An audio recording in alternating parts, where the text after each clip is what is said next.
You know, honey, some of the strangest things and funniest things have happened to us in our journey. Yeah. But when I think about how the Lord brought us together, I think that's pretty exciting. I want to tell you a story that I think will be interesting to you. I'm the last of 7 children. Today, the first 6 are already with the Lord. But an interesting thing happened when I was born on January 23rd, 1928. They welcomed me. I was the last little boy they had, but I was crying. I kept crying, and they couldn't get me to stop crying. And this went on for days. As a matter of fact, 8 days. I kept crying and fretting. And on the 8th day, suddenly, I had perfect peace, and I started smiling. Well, what my parents didn't know was that on the 8th day in Spokane, Washington, a little girl was born. And her name was Winona Cameron. Now, if you believe that story, I got some swampland to sell you down in Florida. That story is not true, but part of it is true because I did marry that girl, and she has been the light of my life. When I was a young girl, I was only 16, and I decided I'd like to go to Bible college. And when I did, I met my husband there. And from there we went through 4 years of Bible college and then left there to go into ministry. And after 68 years, we're just starting out on a wonderful marriage. And we have many more years to go, not only maybe here, but at least on the other side. So I want to thank the Lord for sending her into my life and making her a wonderful, wonderful helpmeet. We've been helpmeets to each other as we've ministered together now for all these years. 68 years we've been together, and pastored for 50 years, and continue to share the gospel with people even until today. So that's one testimony that I'm very, very grateful for. And over the years, it's been a wonderful journey. We've pastored several churches in several states, and it's always been good to be with God's people. They're always different, and it kind of is interesting to meet different nationalities along the way. The last church we pastored had 42 nationalities in it, and it was wonderful, just a great experience. So we've enjoyed living our lives, serving the Lord. Hopefully we've done our best, and we want to continue that the rest of our lives as we get older. You know, we've had some wonderful experiences, met some wonderful people. Yes. But the thing I think that stands out to me the most is that when we got out through with our ministry, got ready to retire, and people would say, do you know where you're going to go or what you're going to do? And we would always say, no, we want to go near our daughter, but the Lord knows what we need, and He knows where it is.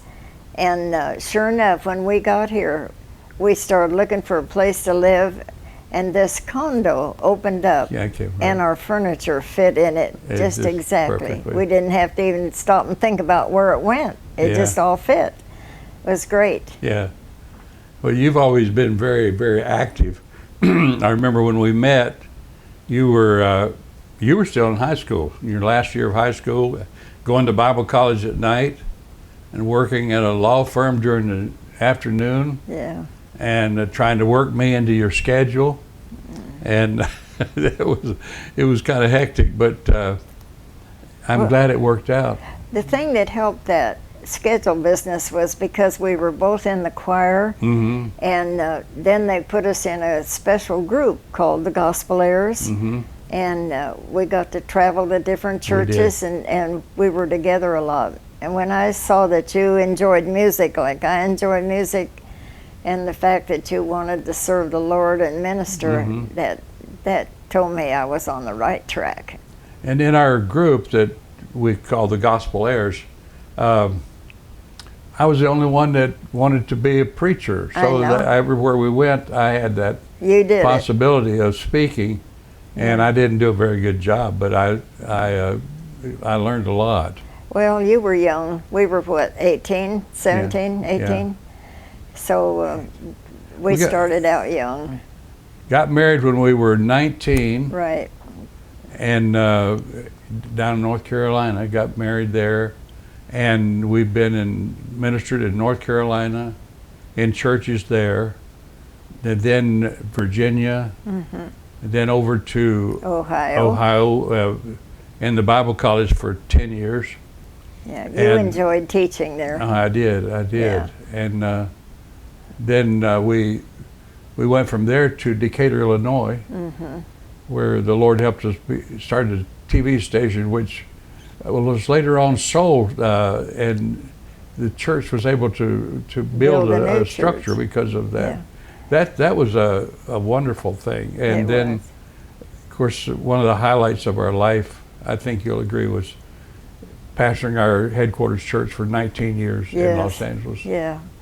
You know, when we got ready to move to Roanoke, I remember, or from Roanoke, I should say, go to the Bible college. Yeah.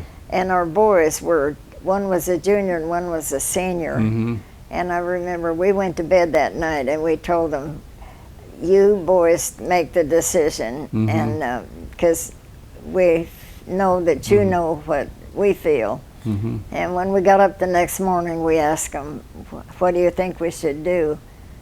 And they said, well, we think that you should make the move to Mount Vernon Bible College.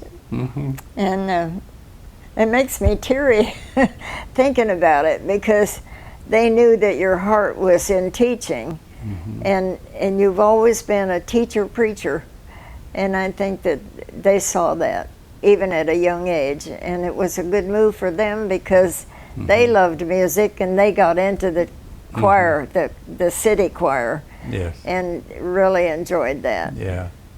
We've been blessed having, we had 4 children, 3 boys and a girl, and we thank God for every one of them. Yes. And we live here in Franklin, Tennessee right now, near our daughter. We're both 88 years old, so we've been in ministry now. We were in active ministry for 50 years and then traveled around much of the world for another 15 years or so, and just settled down right here in Franklin. And it's been a wonderful journey for us. It's been great, yes. And this condo has been just exactly what we needed. Well, I want to ask you a question. If you had to do it all over again, would you still marry the same guy? Oh, yes. You can't trick me out of that one. Yeah. Well, I would seriously consider marrying the same girl, I'm too. I'm glad to hear it. That eases my mind. Well, it's a great thing. Yeah, and I think, you know, all 4 of our kids they're a little bit different. And the oldest one is a minister up in Illinois. And our second boy is a photographer out in the Hollywood area. And our third boy did optical work for years. And then our daughter here is married to a Presbyterian minister. Yes. So we're not only mixed up, we're confused. Yes. Well, you know, it's not only been a good experience for us, but our hearts have always been toward other people and serving others. It's really in serving others that you feel more fulfilled yourself. So if this little video today would inspire anybody to give their heart and life to Christ, don't hesitate. Don't hesitate. You hear people talking about how tough it is, how hard it is. Well, we went through some really hard spots. We went I remember some of them. I very remember a little times, narrow bed that we had, and all 4 of us slept on I it. remember working on the 3rd shift in the all textile night mill in the cotton mill with you, and putting our money into the church to keep it going. Yeah. And rather than the church paying us, we were paying the church. Yeah, we took care of the But church. the Lord has blessed us so much during the years that we've been able to serve Him, Yeah. that we feel like encouraging young people to come along and give their life for Christ. And you never stop learning. Every place we Yeah. went, I think we learned Yeah. more and more. And especially in Roanoke, Virginia, when finally you didn't have to work. And I told you, I'm going to work and you stay home and study. And I didn't do public work there, but yeah. during our early ministry, I was in the textile plant. I was painting with out on a painting crew. Yeah. Doing anything to keep body and soul together and keep our family together, and you worked as well. But looking back at those years, they were formative years, Yes. and I trust that people who hear our testimony now won't think that it's a drudgery to serve Christ. It's a joy, joy unspeakable and full of glory. If we had to do it over again, we would do it in a heartbeat. I think the important thing is not to lose your goal, not to lose sight of your goal. Mm-hmm. You know it in your heart, and you can follow what the Lord leads. Mm-hmm. Because there's times when we had opportunity to take a better church, and we didn't. Because we didn't feel like it was the right path for us. Right. Yeah. So. When you say a better church, you're thinking about one that paid more salary, had more people. Yeah. But you don't dare let those things influence your choices. No. Because if God is leading you, He'll lead you to the right people, the right time, in the right place. But I want to thank you, hon, for all the work that you've done. You've been busy with choirs, with the piano, with the organ. I've enjoyed it. And enjoyed it. Yeah. Well, it's been a great journey. As long as I can be involved in music, I enjoy it. Yeah, you've been great at that. And great at a lot of things, especially being a mother. And we really thank God. I really thank God for that. And you got 4 kids that thank the Lord too. Yeah. For you.